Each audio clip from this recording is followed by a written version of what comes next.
तो आज की वीडियो में हम ये डिस्कस करेंगे कि अगर टाइम सीरीज़ का डाटा हमारे पास हो तो उसके ऊपर कौन सा मॉडल हम रन करेंगे। तो बेसिकली हम ये देखेंगे कि वो डाटा की स्टेशनरिटी लेवल क्या है डिफरेंट सीरीज़ की। फॉर एग्जांपल 3 से 4 वेरिएबल्स अगर आपके पास हैं, एक डिपेंडेंट वेरिएबल है और 2-3 आपके पास इंडिपेंडेंट हैं, तो उनमें से आप ये देखेंगे कि आपका जो डाटा है वो किस लेवल की स्टेशनरी पे है। क्या वो लेवल स्टेशनरी है, मीन्स के उसमें कोई टाइम ट्रेंड नहीं है, या उसमें कोई नॉन स्टेशनरी नहीं है सीरीज़, तो उसको हम कहेंगे कि वो लेवल पे स्टेशनरी है। एडीएफ टेस्ट लगा के हम चेक करेंगे।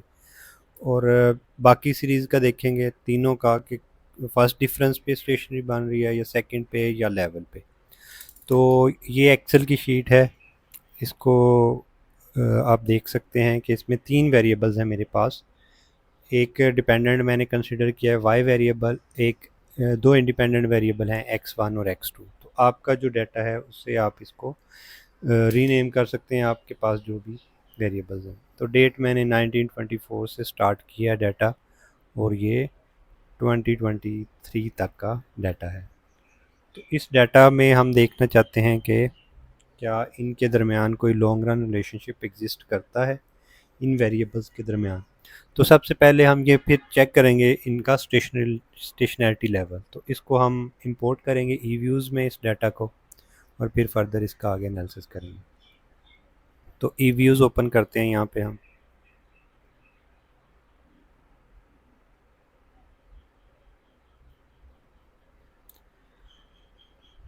ई व्यूज़ में क्या करना है, आपने open a foreign file such as Excel की शीट, आपने यहाँ पे जहाँ पे आपका डाटा पड़ा हुआ है, तो ये मैंने यहाँ पे इसको किया है। टाइम सीरीज़ डाटा की फ़ाइल है मेरे पास। तो ये देखें 1924 वाला डाटा है।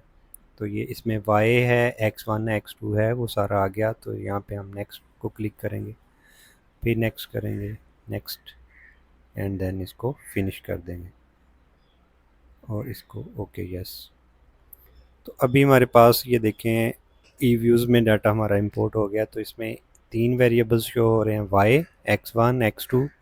ये आपका रेजिजुअल है या एरर टर्म है, ये ईयर का डाटा है, डेट वो वेरिएबल है, और ये सी कांस्टेंट है।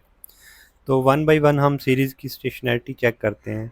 तो डबल क्लिक करना है आपने जिस सीरीज़ का भी चेक करना है। फॉर एग्जांपल हम वाई पे डबल क्लिक किया, तो उसके बाद हमने जाना है व्यू में। व्यू में जाने के बाद इसका ग्राफ देखना चाहें तो ग्राफ भी देख सकते हैं आप। अदरवाइज़ आप यूनिट रूट टेस्ट पे जाएंगे डायरेक्ट। यूनिट रूट टेस्ट के बाद आप स्टैंडर्ड यूनिट रूट टेस्ट को क्लिक करेंगे। उसके बाद यहाँ पे देखें augmented Dickey Fuller test, ADF test हम जो यूज़ करते हैं, वो हम पहले इसको लेवल पे चेक करते हैं कि क्या सीरीज ये लेवल पे स्टेशनरी है या नहीं। तो ओके प्रेस किया। तो ये देखें अगर आपकी पी वैल्यू 0.05 से लेस आए तो आपकी सीरीज स्टेशनरी है। तो ये देखें 0.05 से लेस है, ज़ीरो ही है वैल्यू। तो ये हमारा जो वाई सीरीज़ है ये लेवल स्टेशनरी है, यानी कि ये आई नॉट सीरीज़ होगी, एक हमारी लेवल वाली सीरीज़ होगी। अब दोनों बाकी को भी चेक कर लेते हैं, x1 को चेक करते हैं। वैसे ही व्यूज़ में जाएं, देन यूनिट रूट टेस्ट और स्टैंडर्ड यूनिट रूट टेस्ट, उसके बाद एगमेंटेड इसको भी लेवल पे पहले चेक करें, ओके करें। तो लेवल पे चेक किया तो देखें 0.92 जो है ये ग्रेटर दैन है 0.05 से, इसलिए ये लेवल पे स्टेशनरी नहीं है ये सीरीज़। अब हम इसको फर्स्ट डिफरेंस पे चेक करते हैं। तो दोबारा व्यू में हम जाते हैं, unit root test, standard unit root test. अब यहाँ पे लेवल की बजाय हम इसका फर्स्ट डिफरेंस चेक कर लेते हैं और इसको ओके करते हैं। जी, तो ये देखें अब 0.05 से लेस है इसकी प्रोबेबिलिटी। तो ये सीरीज़ जो हमारी x1 है, ये dx1 का मतलब है फर्स्ट डिफरेंस हमने इसका लिया है। तो ये i1 सीरीज़ है। तो फर्स्ट डिफरेंस पे जाके ये जो है सीरीज़ स्टेशनरी हो गई है। इसी तरह x2 को भी हम चेक कर लेते हैं। x2 पे डबल क्लिक करें, इसके व्यू में जाएं, unit root test, standard unit root test. Level पे पहले इसको चेक करेंगे, ओके करेंगे। तो लेवल पे ये नॉन स्टेशनरी है, 0.75 इज़ ग्रेटर दैन 0.05। तो ये नॉन स्टेशनरी है लेवल पे। फर्स्ट डिफरेंस पे इसको चेक करें। तो unit root test, standard unit root test, इसको फर्स्ट डिफरेंस पे चेक करते हैं। फर्स्ट डिफरेंस पे चेक किया तो ये सीरीज़ अब स्टेशनरी है क्योंकि 0.05 से लेस है। तो यहाँ से हमें ये पता चला कि हमारी जो y सीरीज़ है या डिपेंडेंट वेरिएबल इसको हम कंसिडर कर रहे हैं, जो डिपेंडेंट है ये आई नॉट है, x1 और x2 जो हैं ये दोनों ये फर्स्ट डिफरेंस पे हैं, स्टेशनरी हुए हैं, तो ये i1 है। तो हमारा जब आपके पास मिक्सचर हो कि कुछ सीरीज़ आई नॉट हो और कुछ सीरीज़ आपकी i1 हो, तो ये इसको हम बोलेंगे कि ये मिक्सचर है सीरीज़ का।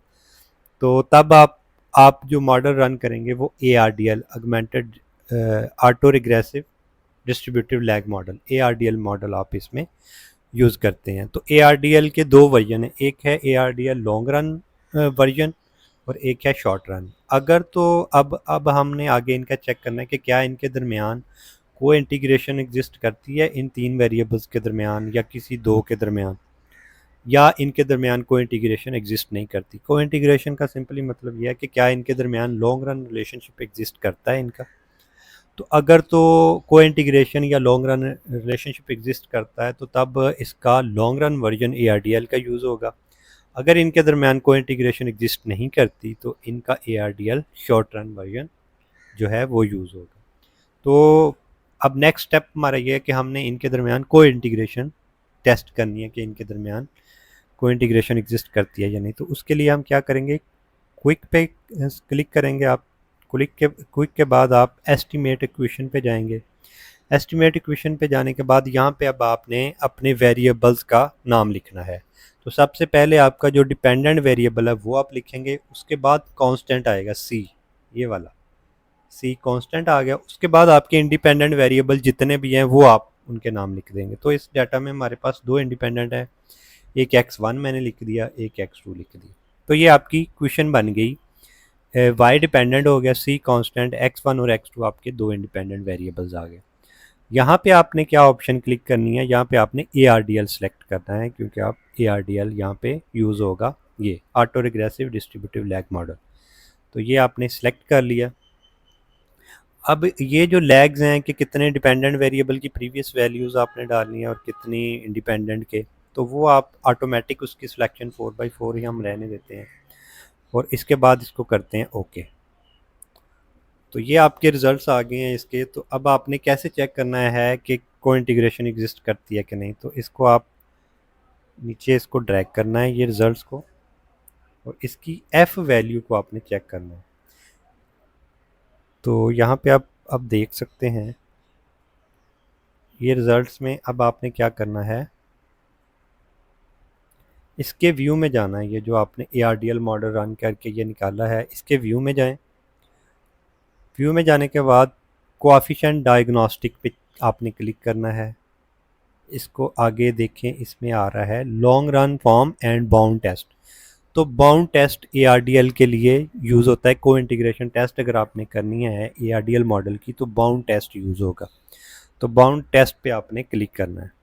तो ये बाउंड टेस्ट के रिजल्ट्स आ गए हैं हमारे पास। अब इसका चेक कैसे करना है, तो यहाँ पे आप क्या करेंगे, इसको ड्रैग करेंगे नीचे और यहाँ पे F की वैल्यू को आप चेक करेंगे। ये देखिए F बाउंड्स टेस्ट, इसके रिजल्ट्स आ गए। तो F बाउंड टेस्ट की जो वैल्यू आई है आपके पास वो आई है 26.71। ये F स्टैटिस्टिक की वैल्यू को अब आपने कंपेयर करना है दो वैल्यू से, एक है I0 2.63 और एक है I1 3.35। ये जो I1 है इसको बोलते हैं अपर बाउंड और ये जो I0 की वैल्यू है इसको बोलते हैं लोअर बाउंड।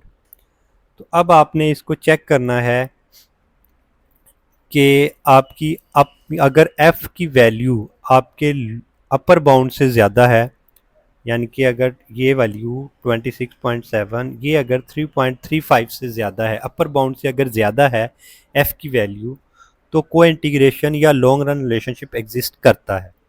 और अगर ये F की वैल्यू कम होती आपके लोअर बाउंड से, ये 2.63 से भी अगर F की वैल्यू कम होती, फॉर एग्जांपल यहाँ पे 2 होता, तो फिर लॉन्ग रन रिलेशनशिप एग्जिस्ट नहीं करता। ठीक है, तो अगर अपर बाउंड से ज़्यादा हो F की वैल्यू तो लॉन्ग रन रिलेशनशिप एग्जिस्ट करता है, और अगर लोअर बाउंड से भी कम हो तो फिर लॉन्ग रन रिलेशनशिप एग्जिस्ट नहीं करता। तो यहाँ से अब ये प्रूव हो गया कि आपका लॉन्ग रन रिलेशनशिप एग्जिस्ट करता है। तो अब आप क्या करेंगे, आप अपने रिजल्ट्स को एस्टिमेट करेंगे। तो यही अब व्यू में आप जाएंगे तो एस्टिमेशन जो आपने इक्वेशन एस्टिमेट की है उसके आउटपुट पे जाएंगे। तो ये आपके रिजल्ट्स हैं कि आपका y-1 यानी कि डिपेंडेंट वेरिएबल का फर्स्ट लैग इंक्लूड किया है आपने, या उसने ऑटोमेटिकली सिलेक्शन में। x1 और x2 आपके इंडिपेंडेंट वेरिएबल हैं, x2 का फर्स्ट लैग भी आप उन्होंने ऐड किया है। ठीक है, तो ये इसकी प्रोबेबिलिटी है। प्रोबेबिलिटी 0.05 से कम है तो वो सिग्निफिकेंट है वो वेरिएबल्स। ये इनको फिर आपने फर्दर एक्सप्लेन करना होता है इन चीज़ों को जी। तो उसके बाद इसका अगर आपने शॉर्ट रन इसके देखने हैं कि क्या है रिजल्ट्स, तो शॉर्ट रन के लिए आप क्या करोगे, व्यू में जाओगे कोएफिशिएंट डायग्नोस्टिक पे अगेन। तो जहाँ पे लॉन्ग रन के ये रिजल्ट्स हैं लॉन्ग रन बाउंड टेस्ट के, उससे नीचे है एरर करेक्शन फॉर्म। तो एरर करेक्शन फॉर्म एक्चुअली आपका शॉर्ट रन का आपके वो रिजल्ट्स देता है कि शॉर्ट रन में किस तरह का रिलेशन है। तो इस पर आप क्लिक कर दोगे शॉर्ट रन में, तो ये इस मॉडल के शॉर्ट रन के रिजल्ट्स हैं। तो शॉर्ट रन में वो क्या बता रहा है, शॉर्ट रन में आपने एक चीज़ नोट करनी होती है कि ये जो COINT क्वांट इक्वेशन -1, तो ये आपने देखना होता है कि इसका साइन क्या है एक तो, और इसकी वैल्यू क्या है। ये आपको ये बताता है कि कितनी जल्दी ये जो डिसइक्विलिब्रियम है या जो रिलेशनशिप है इंडिपेंडेंट वेरिएबल डिपेंडेंट वेरिएबल का, कितनी जल्दी ये एडजस्ट होगा, दोबारा इक्विलिब्रियम पे आएगा। तो अगर ये माइनस में होना चाहिए एक तो, ताकि ये रिकवर कर सके, दोबारा इक्विलिब्रियम पे आ सके। अगर पॉजिटिव आएगा तो फिर आपके रिज़ल्ट सही नहीं है, फिर ये एडजस्ट नहीं होगा। एक तो माइनस होना चाहिए, और दूसरा ये कि ये जितनी इसकी ज़्यादा वैल्यू है ये उतनी जल्दी एडजस्ट करेगा। तो ये -1 ये अगले पीरियड में ही इसको एडजस्ट करेगा। तो ये हो गया। अब ये मॉडल में आपने ये मॉडल रन कर लिया है, इक्वेशन भी एस्टिमेट कर ली है, आपका जो मॉडल सेलेक्ट हुआ है वो ARDL 101 हुआ है। ठीक है, तो इसका क्या मतलब है कि आपने एक लैग डिपेंडेंट वेरिएबल का लिया है और 0 x1 का लिया है और x2 का आपने 1 लिया है लैग। अब इसके कुछ डायग्नोस्टिक टेस्ट्स हैं कि जब आप रिज़ल्ट रन कर लेते हो, सारा कुछ आपने मॉडल भी रन कर लिया, और उनको अब आपने देखना है कि आपका मॉडल जो है वो कितना सही है। तो उसके लिए कुछ इसके चेक्स होते हैं, डायग्नोस्टिक्स होते हैं, टेस्ट करने पड़ते हैं कि मॉडल आपका सही है या नहीं।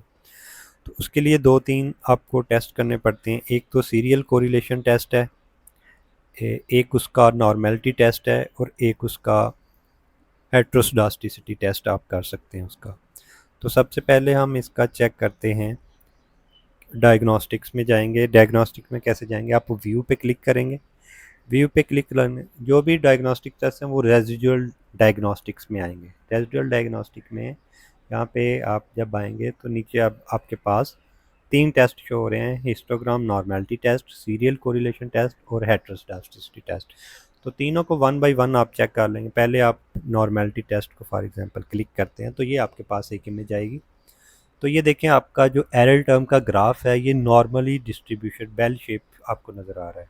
तो ये आपका रिजल्ट सही है, नॉर्मली डिस्ट्रीब्यूटेड है आपके एरर टर्म। और यहाँ पे जरका बैरा की अगर वैल्यू ये 0.05 से ग्रेटर हो, ये प्रॉबिलिटी आप देख रहे हैं 0.94, जो कि 0.05 से ग्रेटर है। जब भी ये ग्रेटर होगी तो आपके रिजल्ट्स नॉर्मल है। अगर ये कम होती 0.05 से तो फिर आपके रिजल्ट नॉर्मल नहीं थे। तो ये हो गया आपका नॉर्मल टेस्ट। इसके बाद आप सेकंड टेस्ट इसका दोबारा रेजिडुअल डायग्नोस्टिक पे जाएंगे, सीरियल कोरिलेशन LM टेस्ट, इस पर क्लिक करेंगे। तो लैग जो कह रहा दो दो ही आप ऐड कर लें। तो ये देखें अगर ये वैल्यू आपकी प्रोबेबिलिटी F2,92 ये अगर ग्रेटर दैन 0.05 है, जो कि है 0.76, ग्रेटर है 0.05 से, तो फिर आपके जो रिज़ल्ट्स हैं उसमें सीरियल कोरिलेशन एग्जिस्ट नहीं करती। तो इस लिहाज से ये रिज़ल्ट्स भी आपके ठीक हैं कि LM टेस्ट आपने यूज़ किया और इसमें आपने ये देखा कि कोई सीरियल कोरिलेशन एग्जिस्ट नहीं करता। तो थर्ड है आपका हिस्टोग्राम या सॉरी हेट्रोस्डास्टिसिटी टेस्ट आपका यूज़ करना है। तो इस पर क्लिक किया आपने, तो इसके लिए ब्रूइश पैगन गॉडफ्रे टेस्ट यूज़ होता है। इसको हेट्रोस्डास्टिसिटी को चेक करने के लिए, तो एज इट इज़ इसको ओके कर दें। तो अगेन आपने ये प्रोबेबिलिटी आपने चेक करनी है, प्रोबेबिलिटी 0.66। ये अगर 0.05 से ग्रेटर हो तो फिर आपके मॉडल में हेट्रोस्डास्टिसिटी का इशू नहीं होता, जो कि यहाँ पे 0.66 ग्रेटर है 0.05 से, तो लिहाजा ये भी आपके रिज़ल्ट्स फाइन है। तो ये सारे आपने रिज़ल्ट्स आपकी वर्ड फाइल पे आपने कॉपी कर लेना है इनको, और इनको एक्सप्लेन कर देना है। तो ओरिजिनल आपके जो रिज़ल्ट्स हैं, अगर आप चाहते हैं यहाँ से, तो यहाँ पे एस्टिमेशन आउटपुट पे दोबारा आप क्लिक करें, तो ये आपके ओरिजिनल जो आपके रिज़ल्ट्स हैं वो हैं कि X1 X2 कैसे इम्पेक्ट कर रहा है जीडीपी को, या वाई का फर्स्ट लेग जो है वो कैसे इम्पेक्ट कर रहा है, कितना वो सिग्निफिकेंट है। तो ये सारा आपने चेक कर लेना।